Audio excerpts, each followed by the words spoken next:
finally, the best Doctor. Do you want to come with me? Because if you do, then I should warn you. That right there was the first thing I ever saw about Doctor Who, a show which would later go on to change my life.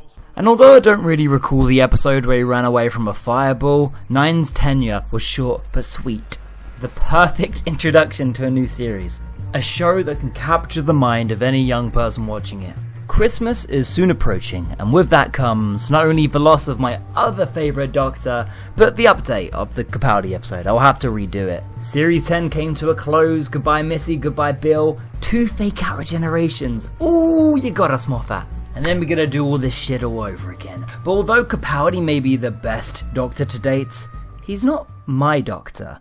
Everybody should hold a certain place in the heart for their first Doctor. An inspiring role model? Fuck, the Doctor's basically a paternal figure for me. Don't judge.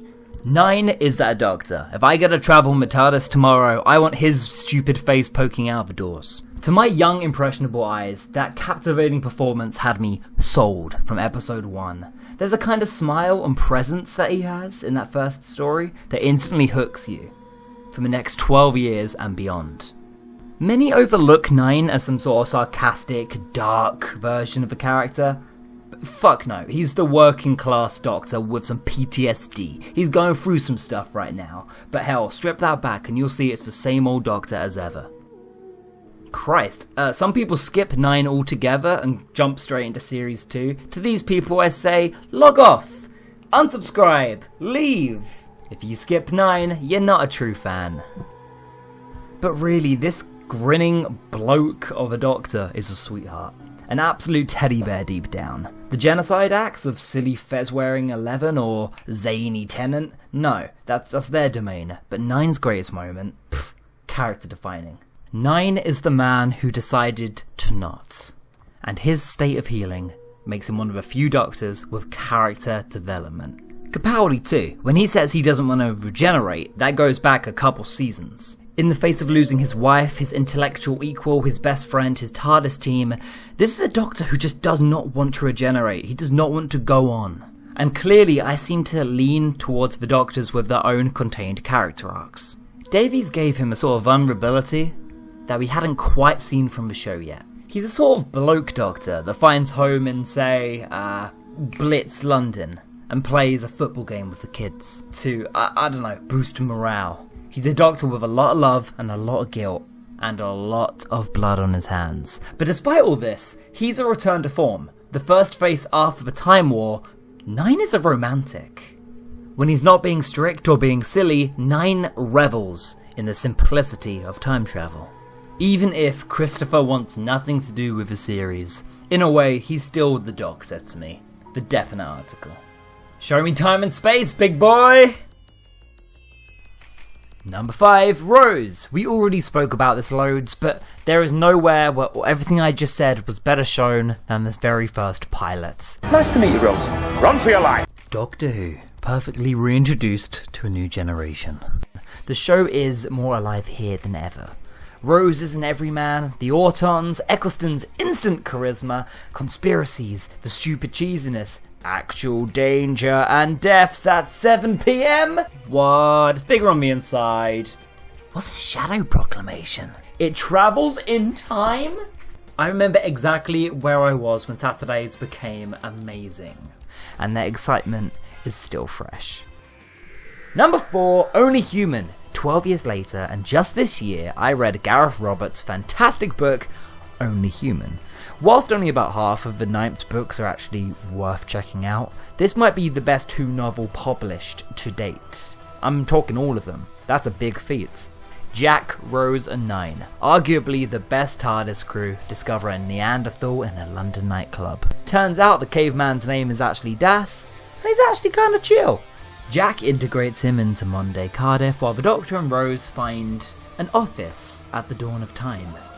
I was about to say that it feels like a TV episode, but really, good novels should go up and beyond a BBC budget. The 9th Doctor is his usual sassy self, written really well by Roberts, but Rose sort of gets a really hard time in this story. Separated from her torso and married to a caveman. Sorry Rose, they can't all be fun. This novel was also where I realised that Nine gets very standoffish around men. Don't get me wrong, there's respect there, but the weird masculine competitiveness with Jack, or straight up bullying with Mickey and Adam, and random caveman is really alienating for a male fan. Like, alright Doc, you want to travel with a 17-year-old, we get it. Oh, and Jack and Das, when they're living in the apartment together, it's so good, that's so fun. Give them their own spin-off. It'll be like, Torchwood, but a sitcom. Number 3, Dalek. Their introduction to the series may remain the best Dalek story to date. Robert Sherman nailed the Nazi pepper pots first time round. Right out the gate, one Dalek is more intimidating and capable of threat than every other Dalek story since. Take Canary Wharf, swarm New York, have 1 million of you all over the world. It doesn't come close to the terror of this one killing machine. Most notably because it has a kill count, but when the Doctor says one of them unleashed could wipe out the entire population, you believe it. Robert Sherman is just one of the best writers that this show has ever had, and they should definitely adapt more of his Big Finish work. Oh, and that one line that predicted where the series would explore for the next decade. You would make a good Dalek. You are a good Dalek. All the themes are here, day 1, episode 6. Number 4, The Cruel Sea. Published on the pages of Doctor Who magazine, The Cruel Sea is a bizarre and surreal bit of Doctor Who lore that begins with this, and ends with the Doctor's giant face moulded into the TARDIS walls. Yep, it's absolutely batshit, but more importantly, Cruel Sea is filled with ideas that the series is still ripping off to this day. Oxygen as a commodity, villainous duplicates, altered flashbacks where Rose turned down the Doctor's offer of time travel. Yeah, the new series went back and just ripped this story a fucking new one. But even if it's been plagiarized, it's still an unsettling and creative read that would never be put on BBC One primetime. But the best story, Parting of the Ways. It was a toss-up between this and The Doctor Dances, but this is a finale which probably hasn't been topped by the new series since. It's a simple but epic elevation of stakes. Now I think about it, this is a Base Under Siege episode. A Base Under Siege episode where Jack goes up fighting, the Doctor gives up, and Rose comes back as a time immortal. Shit! I never felt very satisfied by the explanation of Bad Wolf, but just in terms of danger and hopelessness, it's never been topped. Not when side characters and main characters are getting slaughtered, which you never see these days. The Doctor tricking Rose home still breaks my heart. And then this, I already spoke about this. This scene is gold. Which scene? The android Dalek. I just like the android. It's so outdated already. Regeneration stories always come up when I talk about my favourite stories because they're great. They're the fucking peak of tension, loads of action, and through desperation come great character moments. Nine's best of all. Christopher Eccleston does such a good job acting here, tackling with cowardice, passion, and compassion. They've never been more vivid in The Doctor. I also quite liked Boomtown. Can we talk about Boomtown? No? No? Okay.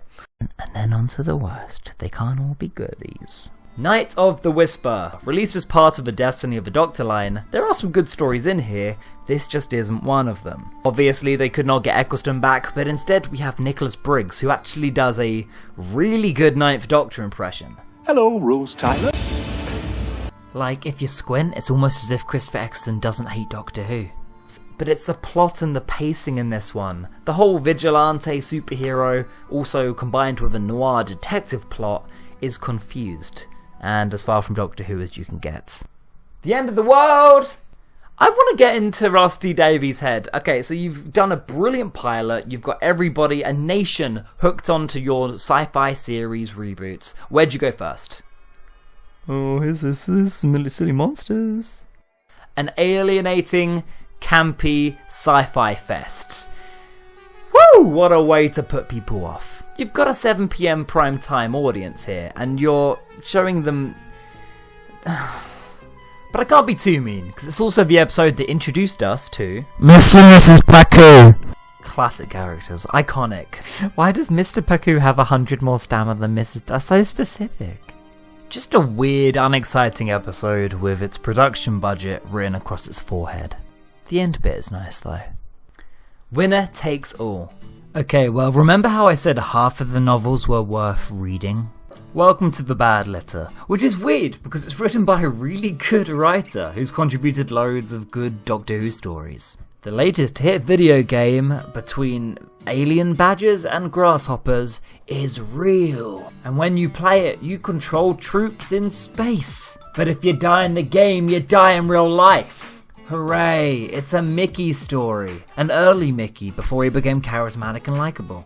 So the genius moral here, if you didn't get it, video games are bad. This story is so out of touch and so 2005, but even 2005 I called out bullshit and I was like an 11-year-old kid.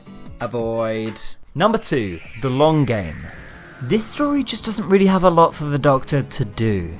With the episode taking place on a futuristic news station, there's so many easy jokes and obvious commentaries to have on news today. Digital media, deaf or print, this shit would write itself, like a good sci-fi is meant to do. Instead, wow. One wasted Simon Pegg and one really corny effect. I hope you liked that effect, because they really fashioned a whole episode around it. Also cut to the Doctor being needlessly mean and strict to men. Yeah, sure, he's a little Adric, a little piss baby in the making. But, yo, I don't know how many times Rose messes up in this season. One mistake, he's out. He didn't even know the rules. Yeah, well, you'll see, Doctor. You'll pay when he comes back as a villain with the Master who kidnaps all of the Doctor's companions across time and space. Jesus Christ. Is this real? Is this real life? Number 1, the worst 9th Doctor story. I couldn't believe what I was reading. The Transformed. Absolute plot shit show. Clearly written by a writer who has a deep understanding of Doctor Who lore, but also as if they've never seen a single episode of the show in their life. I can't say I've followed all of the Titan Comics line, and it's mostly fan service, but if it's a way to get more 9 stories out there, I ain't complaining. Just don't give me this. It comes across like Titan Comics had a spare superhero pilot lying around, and they slapped it onto a Doctor Who episode.